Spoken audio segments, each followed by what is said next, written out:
Bonjour Éric Coquerel. Bonjour. Hier, au lendemain de l'attaque d'Annecy, Emmanuel et Brigitte Macron se sont rendus au chevet des victimes qui sont des enfants de 22 mois à 3 ans qui sont à l'hôpital. Leur état de santé s'améliore peu à peu. Cette visite du chef de l'État, c'est le signe que c'est un drame qui touche toute la nation? Bah oui, bien évidemment. Je veux dire, tout le monde au moment où moi j'étais à l'Assemblée nationale, Oui. quand on l'a appris.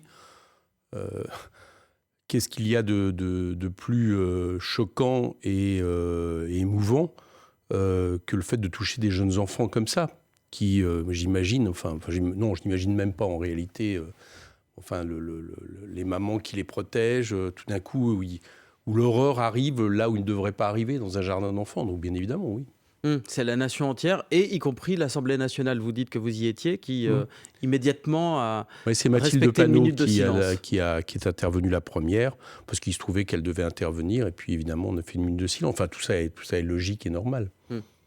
L'exécutif explique que c'est le temps de la nation, que le temps des explications, des questions viendra plus tard. Est-ce que vous êtes d'accord ?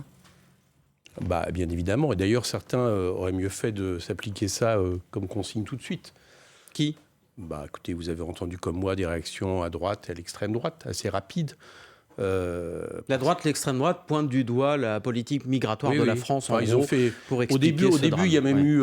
on a expliqué que c'était pas hasard s'il était habillé en vert, parce que bien évidemment, Ça, c'est Olivier Marleix, le président ça a été de penser que ça pouvait être du groupe un des musulman, Républicains, qui s'est ça trompé. l'idée, voilà, et que donc on était face on avait presque Je précise que donc il n'était pas habillé en vert, mais bien sûr, que ça n'est pas un musulman, voilà, mais un réfugié syrien qui se présente comme un chrétien. D'ailleurs, on devrait tous s'en féliciter, parce que s'il s'était s'agi d'un acte terroriste comme nous l'avons vécu, islamiste, vous voulez dire, voilà, comme nous l'avons vécu vis-à-vis que ça soit Charlie, que ça soit Samuel Paty et autres, on aurait pu craindre une succession d'actes de ce type. Donc on devrait tous se féliciter que ça ne soit pas le cas, au lieu de tout de suite en tirer cette conclusion. Bien.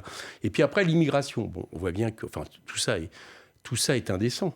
Tout ça est indécent. Essentialiser un geste de ce type-là, d'accord. Alors en plus, il s'avère qu'il était tout à fait légalement en France. Ça a été redit, y compris par M. Darmanin. Essentialiser un geste qui pourrait signifier que les migrants sont des personnes qui passent plus facilement à l'acte, ce type d'acte, et c'est une nouvelle façon de fustiger les étrangers et de faire peur à la nation de cette manière-là. C'est comme si, moi je vous disais, vous vous rappelez ce sans-papier qui avait grimpé 4 étages pour aller sauver, je crois que c'était un jeune bébé, je crois, ou cet autre qui était intervenu à l'épicerie Karcher. C'est comme si je vous disais, ça montre que tous les immigrants, par nature, font des actes héroïques de ce type. Dire que parce que vous êtes réfugié, parce que vous êtes étranger, etc., vous pouvez commettre des actes manifestement peut-être de folie. On va voir quelle est l'enquête. Je veux dire, tout ça est une manière indécente d'utiliser ça. On ferait mieux de s'intéresser à un autre sujet. S'il y a bien un sujet qui est sur la table, c'est le problème de la santé psychique en France, et notamment la santé psychique pour toutes les personnes qui se retrouvent, par exemple, sans domicile et autres. Il y a 60% des 60 à 70 000 personnes en Île-de-France, c'est pas moi qui le dis, c'est Norbert Skurny, qui est président de l'intersyndicale de défense de la psychiatrie publique, qui, faute d'accueil, on peut considérer comme ayant des problèmes de santé mentaux et qui ne sont pas ça fait 35 à 40 000 personnes en Île-de-France. C'est marrant parce que... Enfin, c'est pas marrant. C'est étonnant parce que dans les Échos, le jour même de cette horreur, on apprenait qu'à Bruxelles s'inquiétait sur la question de la santé mentale, du coût de la santé mentale, 4% du PIB, de manière globale. Mais qu'est-ce que vous voulez dire ? Ça veut dire qu'il faudrait mieux suivre il faudrait.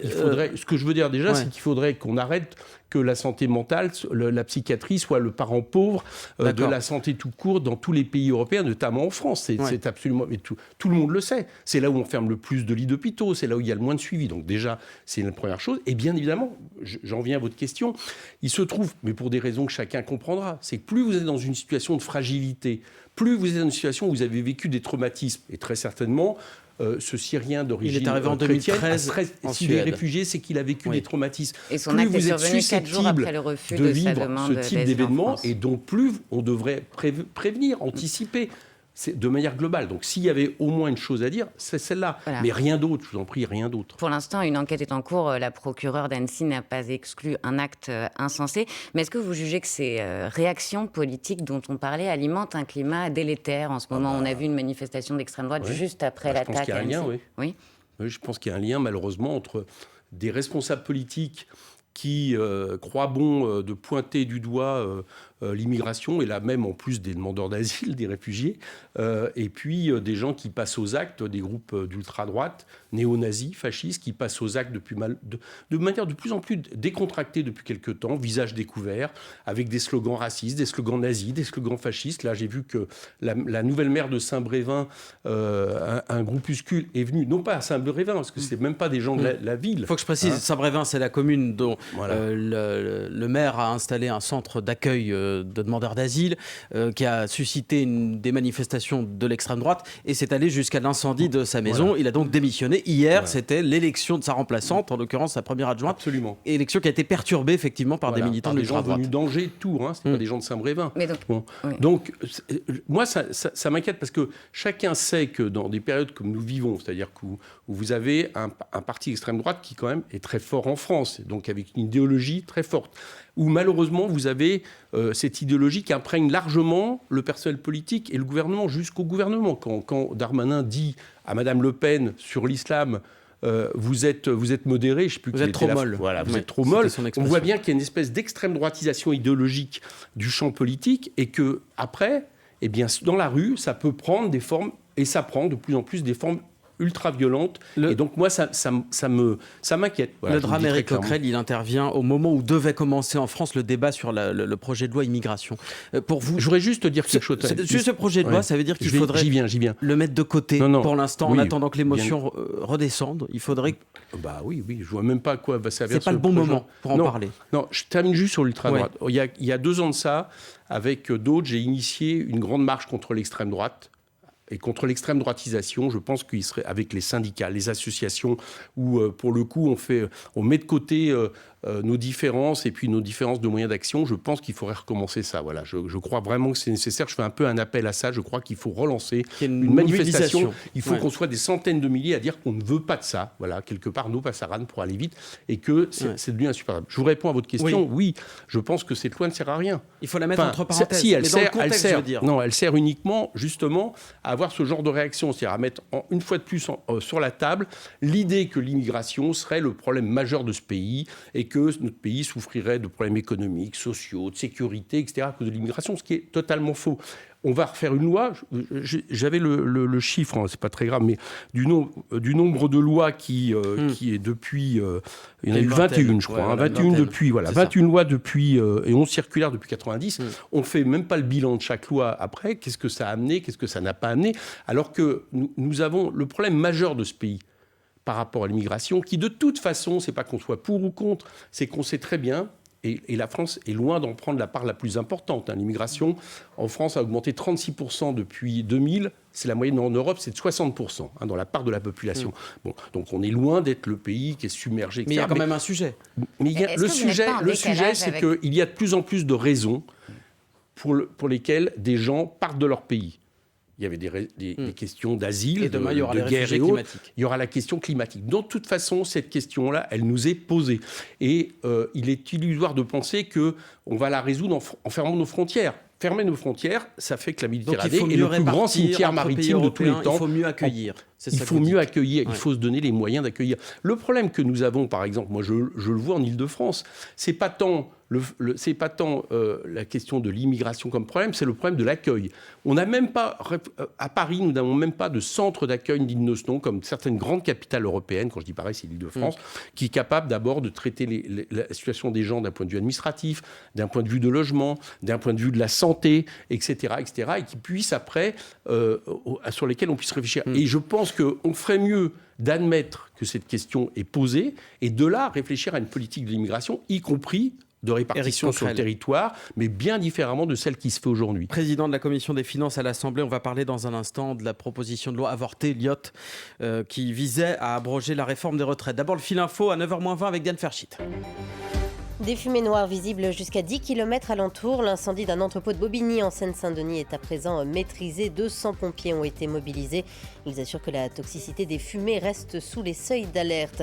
L'état des 4 enfants blessés lors de l'attaque au couteau jeudi matin à Annecy s'améliore. Les nouvelles sont positives selon Emmanuel Macron qui s'est rendu sur place hier. Leur agresseur, lui, n'a toujours pas pu être auditionné par les enquêteurs alors que sa garde à vue s'achève ce matin. Le vidéaste d'extrême droite Papacito sanctionné par YouTube. Sa chaîne est clôturée après une vidéo dans laquelle il s'en est pris à un élu, le maire sans étiquette de Montjoint dans le Tarn-et-Garonne. L'élu Christian Heurgal a reçu des menaces de mort après cette vidéo. Il est sous protection policière.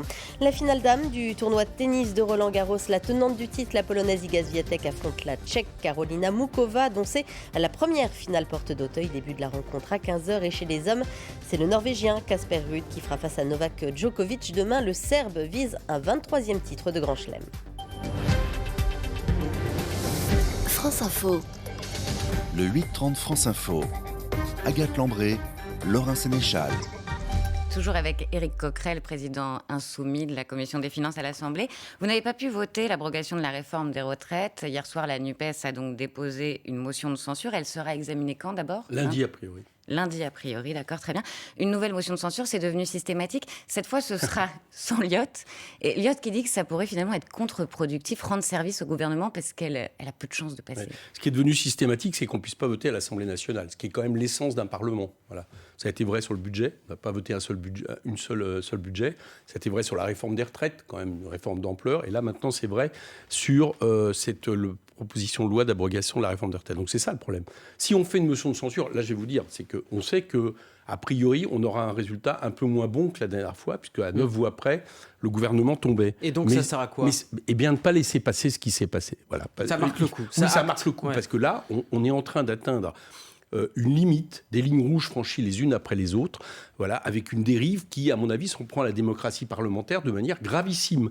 Voilà. On a eu, je vous le rappelle, l'utilisation du 47.1. Le 47.1, c'était utiliser un projet de loi de finances de la sécurité sociale pour accélérer, voire ne pas voter, d'accord ? Alors que normalement, c'est fait pour aménager les budgets de l'année. Là, c'est fait pour reculer l'âge de la retraite de 2 ans.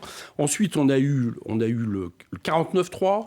Et puis là, maintenant, on a l'article 40 qui est utilisé pour ça. Bon, c'est pas acceptable. Il n'y a pas un Parlement en Europe qui ne nous regarde pas avec des yeux en disant « Mais qu'est-ce qui se passe dans ce pays ?» Attendez, Éric Coquerel, vous avez eu l'occasion de voter sur l'article 7, l'article qui reportait l'âge à 64 ans, et vous avez fait de l'obstruction contre le vœu des syndicats, notamment. Mais ce que vous dites n'est pas vrai. On n'a pas eu l'occasion de voter sur l'article 7. Nous n'aurions pas voté sur l'article 7. Ça a ralenti les débats, l'obstruction. Mais c'est pas... Oui, mais non, attendez. Jean-Luc Mélenchon a même appelé à cette époque à ne pas voter cet article parce qu'il y avait un risque de perdre. Je remets les choses sur la table, d'accord ? Le gouvernement a utilisé une façon de faire passer les débats en 20 jours à l'Assemblée, 9 jours ouvrables. 9 jours ouvrables pour une réforme d'ampleur. Oui, mais ce sont vos amendements qui ont empêché le vote la première fois. Non, le vote n'aurait pas eu lieu. Et la Macronie le savait très bien, puisque, par exemple, sur l'article 7, non, il n'aurait pas eu lieu sur les amendements. En 9 jours, vous ne passez pas. Éric Coquerel, le PC a retiré ces articles. C'est fait d'ailleurs vilipender par Jean-Luc Mélenchon qui disait pourquoi est-ce qu'on va au vote, on va perdre. Et ce sont vos... Vous savez que le droit d'amendement est constitutionnel. Bien sûr. D'accord. Mais est-ce que vous avez vu déjà à l'Assemblée nationale des lois qui cassent à ce point-là notre modèle social, passer sans aucun amendement? Vous ne regrettez pas de ne pas avoir voté, de ne pas avoir vous inversez les choses. Au nom du fait que le gouvernement avait décidé d'utiliser un outil législatif qui lui permettait de passer tout ça en modèle réduit, plus éventuellement de le passer par ordonnance, plus éventuellement ce qu'ils ont fait de le faire en 49.3, eh bien, au nom de ça, il aurait fallu ne pas poser des amendements. Donc c'est pas de votre faute. Bien évidemment, c'est ceux qui utilisent cet outil. Et d'ailleurs, la preuve, c'est que le Sénat, je vous ferai remarquer qu'au niveau du Sénat, on nous a dit « Ah, mais là, au Sénat, l'opposition va être convenable », c'est ce que disait le gouvernement. Et bilan, comme au Sénat, c'est pareil, quand même, les opposants ont voulu s'opposer, il a fallu qu'ils utilisent une autre forme de raccourcissement des débats. Donc ceux qui n'ont pas voulu que l'on débatte, ceux qui n'ont pas voulu que l'on vote et qui finalement à la fin ont utilisé le 49.3 pour une simple raison, c'est qu'ils sont minoritaires à l'Assemblée nationale et qui passent en force depuis un an, c'est le gouvernement, n'inversons pas les choses. Éric Coquerel, même Laurent Berger dit que le match est en train de se terminer et qu'il ne faut pas mentir aux Français. Est-ce qu'il ne faut pas tourner la page et est-ce que vous êtes en train de mentir en disant qu'on peut revenir encore sur les 64 ans ? On ne ment pas quand on dit que quand nous gouvernerons ce pays, on va abroger cette réforme et on va même essayer de revenir à la retraite à 60 ans. La gauche On n'a ne ment jamais pas. fait. C'est ce qu'on a fait. Personne n'a jamais fait de revenir sur. Nous le des ferons, réformes. parce qu'il ne vous a peut-être pas échappé une chose, mais depuis la NUPES, on a une gauche qui à nouveau est unie, mais sur un problème de rupture. Sur les 60 ans, tout le monde n'est pas d'accord à gauche. Carole Delga, la socialiste, dit que c'est un mensonge de parler de 60 ans. Et Carole Delga, vous avez vu d'ailleurs, représente la majorité du Parti socialiste.